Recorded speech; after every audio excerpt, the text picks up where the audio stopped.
গরমে ফ্রিজের ঠান্ডা পানি কি ক্ষতিকর? আরব দেশের মরুর তাপ যেন এখন বাংলাদেশে বহমান, আর সেই তাপ দিন দিন বেড়েই চলেছে।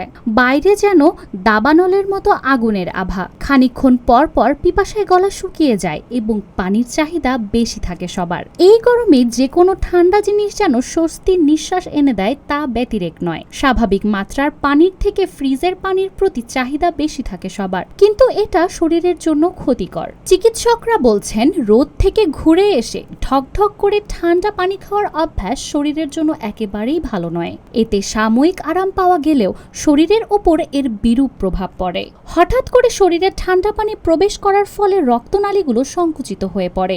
বিশেষ করে ঠান্ডা লেগে যাওয়ার প্রবল আশঙ্কা থাকে। শ্বাসনালীতে শ্লেষার একটা অতিরিক্ত আস্তরণ তৈরি হয়, যার শ্বাসযন্ত্রজনিত বিভিন্ন সংক্রমণের আশঙ্কা তৈরি হয়। চিকিৎসকরা বলছেন, গরম থেকে ফিরেই পানি খাওয়ার আগে কিছুক্ষণ বসে বিশ্রাম নেওয়া প্রয়োজন।